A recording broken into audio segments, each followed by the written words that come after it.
Right breaking చూస్తున్నాం. తెలంగాణ వ్యాప్తంగా పురపాలక ఎన్నికల పోరుకు రంగం సిద్ధమైంది.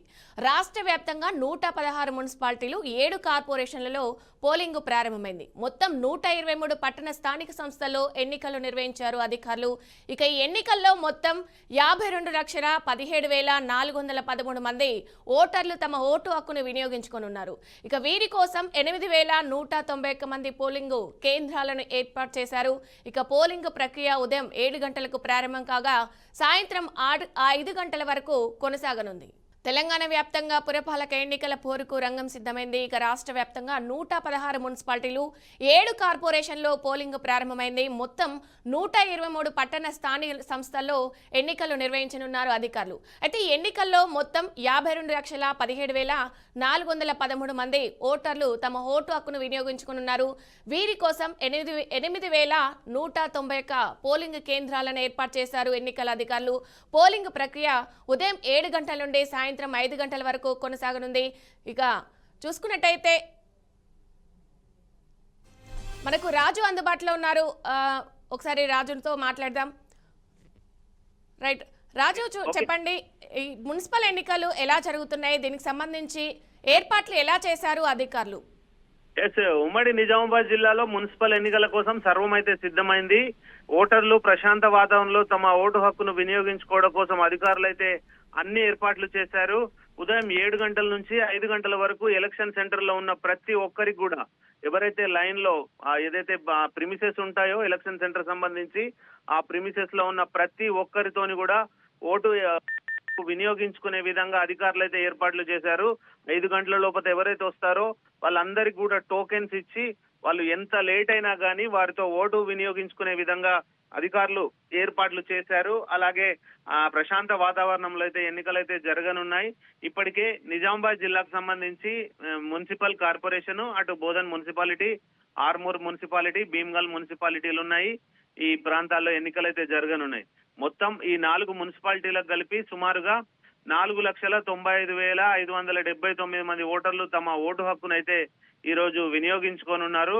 అందులో మొత్తం 146 వార్డులు ఉండగా ఓటింగ్ నిర్వహణ కోసం 729 పోలింగ్ కేంద్రాలను ఏర్పాటు చేశారు అధికారులు. ఈసారి ఎన్నికల బరిలో మొత్తం 714 మంది అభ్యర్థులు అయితే ఉన్నట్టుగా అధికారులు అయితే తెలియజేశారు. ఇది నిజామాబాద్ జిల్లాకు సంబంధించి. ఇటు శాంతి భద్రత పరిరక్షణ కోసం 1,500 మంది పోలీస్ సిబ్బందిని ఉపయోగించినట్టు సిపి సాయి చైతన్య అయితే తెలియజేశారు. మొత్తం 59 సెన్సిటివ్ ప్రాంతాలు, మరో 59 హైపర్ సెన్సిటివ్, 72 సెన్సిటివ్, అలాగే 89 నార్మల్ లొకేషన్లుగా అయితే పోలీసులు ముందే గుర్తించారు. ఎవరైతే ఎన్నికల నిబంధనలను ఉల్లంఘిస్తారో వారిపైన కఠిన చర్యలు తీసుకుంటామని చెప్పి సిపి సాయి చైతన్య కూడా హెచ్చరించారు. ఇప్పటికే కొందరిని బైండ్ ఓవర్ కూడా చేసినట్టుగా అధికారులు తెలియజేశారు. అలాగే ఎవరైతే గన్ లైసెన్స్ కలిగి ఉన్నారో వారు కూడా వారి వెపన్స్ ని కూడా హ్యాండ్ ఓవర్ చేయడం జరిగింది. కొన్ని బ్యాంకు సంస్థలకు సంబంధించి వాటికి మినహాయింపు ఇచ్చారు. ఈ విధంగా ఉదయం 7 గంటల నుంచే అందరూ కూడా తమ ఓటు హక్కును వినియోగించే విధంగా అధికారులు అయితే అన్ని ఏర్పాట్లు చేశారు. ఓటర్లకు అవసరమైన మౌలిక వసతులు ఇప్పటికే సిద్ధమయ్యాయి. మంచి నీళ్లు ఏర్పాటు చేశారు. ఎందుకంటే ఎండాకాలం కాబట్టి అక్కడ మంచి నీళ్లను ఏర్పాటు చేశారు. టెంట్లు ఏర్పాటు చేశారు. ఎలాంటి ఇబ్బంది లేకుండా రాష్ట్ర ప్రభుత్వం, కేంద్ర ప్రభుత్వం కల్పించిన 13 ఓటర్ గుర్తింపు కార్డులు ఏవైతే ఉన్నాయో వాటిలో ఏ కార్డు అయినా చూపించి తమ ఓటు హక్కును వినియోగించుకోవచ్చని చెప్పి అధికారులు అయితే తెలియజేశారు. ఇప్పుడిప్పుడే ఉదయం 7 గంటలకే ఇప్పుడే పోలింగ్ అయితే ప్రారంభమయ్యింది మరికొద్దిసేపట్లో. ఎందుకంటే అధికారులు అన్ని ఏర్పాట్లు చేశారు కాబట్టి ఉదయం 7 గంటల నుంచే పోలింగ్ అయితే స్టార్ట్ అయింది. ఇప్పుడిప్పుడే ప్రారంభమైందని చెప్పవచ్చు. ఏదేమైనప్పటికీ కూడా మున్సిపల్ పురపోరు ఖచ్చితంగా ఇది అన్ని సిటీ ప్రాంతాల్లోనే ఉంటుంది కాబట్టి ఓటర్లందరూ కూడా ప్రశాంత వాతావరణం తమ ఓటు హక్కునైతే వినియోగించుకోనున్నారు. ఇది ఈ విధంగా ఉంది మున్సిపల్ పురపోలు. అయితే రాజు, ఎవరైతే ఓటర్లు ఉన్నారో వాళ్ళు ఓటు వేయడానికి ఇంట్రెస్ట్ చూపిస్తున్నారా? ఇప్పటి వరకు క్యూ లైన్ లో ఉన్నారా ఎవరైనా? ఎస్, ఇంకా ఇప్పటికైతే క్యూ లైన్ లో అయితే ఇంకెవరు రాలేదు. ఇప్పుడే ప్రారంభమైంది, 7 గంటలకే ప్రారంభమైంది కాబట్టి క్యూ లైన్లలో ఉండేంత లేదు. కాకపోతే కొన్ని ప్రాంతాల్లో మాత్రం అభివృద్ధి జరగలేదంటూ కొన్ని ఏరియాల్లో, ఫర్ ఎగ్జాంపుల్ నిజామాబాద్ సంబంధించి కాలనీ అని ఉంది, పూజారి కాలనీ, వాళ్ళంతా కూడా సుమారు అక్కడ 300 వరకు ఓట్లు ఉంటాయి. వాళ్ళు మా ప్రాంతం అభివృద్ధి చెంది మాకు డ్రైనేజీలు లేవు, రోడ్లు లేవు, మేము ఓటు హక్కు బహిష్కరిస్తున్నామంటూ బహిరంగంగా ఫ్లెక్సీలు ఏర్పాటు చేసిన పరిస్థితి ఉంది అక్కడ. ఎందుకంటే ఏ నాయకులు వచ్చినా గానీ మాకు కనీసం అభివృద్ధి జరగడం లేదు. ఇన్ని రోజులు మా కాలనీ ఏర్పడి 30 సంవత్సరాలు గడుస్తున్నా కనీసం ఇంతవరకు మా ఈ ప్రాంతంలో డ్రైనేజీలు లేదు, రోడ్లు వేయలేదు. కాబట్టి ఈసారి మేము మున్సిపల్ ఎన్నికలను బహిష్కరిస్తున్నామంటూ వారు బహిరంగంగా ఫ్లెక్సీలు ఏర్పాటు చేశారు. ఇట్లా కొన్ని ప్రాంతాల్లో వాళ్ళు ఏంటంటే అభివృద్ధి జరగడం లేదు, మాకు ఏ నాయకులు గెలిచినా గానీ మాకు ఏం చెయ్యట్లేదు అంటూ చాలా ప్రాంతాలు కొన్ని ఏరియాలలో వాళ్ళు ఫ్లెక్సీలు పెట్టి నిరసన తెలిపిన పరిస్థితి అవుతుంది. ఇదే విషయంపై జిల్లా కలెక్టర్ ప్రస్తావించగా తాను కూడా ఖచ్చితంగా ఓటు అనేది హస్త్రం అది. ఎందుకంటే స్వేచ్ఛా వాతావరణంలో రాజ్యాంగం కల్పించిన హక్కు కాబట్టి ఖచ్చితంగా ప్రతి ఒక్కరు తమ ఓటు హక్కు వినియోగించుకోవాలి. అభ్యర్థులు నచ్చకపోతే నోటాకు వేయండి, కానీ ఖచ్చితంగా మీ ఓటు హక్కును వినియోగించుకోవాలని జిల్లా కలెక్టర్ కూడా తెలియజేశారు. కొన్ని ప్రాంతాల్లో ఇట్లా నిరసన తెలుపుతున్న పరిస్థితి ఉంది.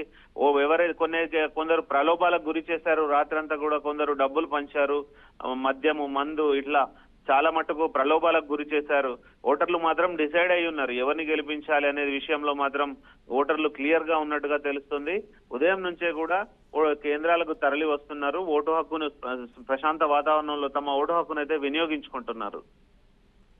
రైట్ రాజు, ఇప్పుడు అక్కడున్న పరిస్థితి ప్రకారం ఎవరి వైపు మొగ్గు చూపే అవకాశం ఉందంటారు? అక్కడ అంటే సిచ్యువేషన్ ఎలా ఉంది? అంటే ఈ అభ్యర్థి మాకు చాలా చేశారు అని ఎవరైనా మొగ్గు చూపి అంటే ఇప్పుడు ఏదైతే కాంగ్రెస్ అధికార పార్టీ ఉంది కానీ బీజేపీ కానీ బీఆర్ఎస్కి కానీ ఎటువైపు మొగ్గు చూపిస్తున్నారు ఎక్కువగా ఓటర్లు? ఇవి స్థానిక ఎన్నికలు, ఇవి గల్లీ ఎన్నికలు కాబట్టి ఖచ్చితంగా స్థానిక వ్యక్తి స్థానిక పర్సన్ కే ఎక్కువ ప్రిఫర్ చేస్తున్నారు. కొందరికి బీ ఫామ్ లో రాలేదు, కొందరు నాయకులు లోకల్ నాయకులు అంటే తమకు పని చేస్తారనుకున్న నాయకులకి ఇక్కడ బీ ఫాములు రాలేదు. అట్లాంటి తరుణంలో స్వతంత్ర అభ్యర్థులు కూడా గెలిచే అవకాశాలు ఎక్కువనే ఉన్నాయి.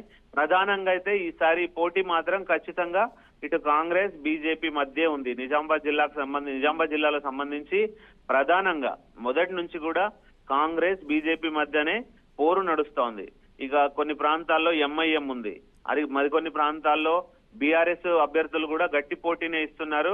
ఏదేమైనప్పటికీ ఈసారి నిజామాబాద్ సంబంధించి మేయర్ పీఠానికి సంబంధించి ఖచ్చితంగా కాంగ్రెస్ ఆర్ బీజేపీకి సంబంధించిన వ్యక్తి మాత్రమే మేయర్ గా ఉండనున్నారు.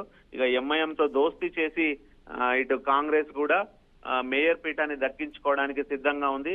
ఇక బీజేపీకి సంబంధించి బీజేపీ అభ్యర్థులు వారే సొంత మెజారిటీని తీసుకొని మేయర్ కైవసం చేసుకుంటామని వాళ్ళైతే ఆశాభావం వ్యక్తం చేస్తున్నారు. ఇటు సంజయ్ లాంటి ఎంపీ సంజయ్ మొదటి నుంచి కూడా ఇక్కడ లోకల్లో ఉంటూ ప్రచారం అయితే నిర్వహించారు.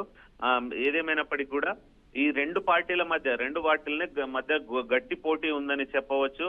ఇక కొన్ని ప్రాంతాల్లో అయితే కవిత తను సింహం సింబల్ పైన పోటీలో ఉంది.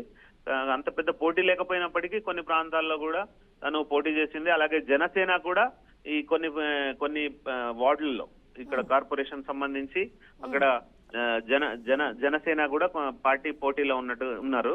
ఏదేమైనప్పటికీ మరికొద్ది సేపట్లో అభ్యర్థుల భవితం అయితే తెలియనుంది. ఈ రెండు పార్టీల మధ్య కాంగ్రెస్ బీజేపీ మధ్య ఎక్కువగా పోటీ ఉంది.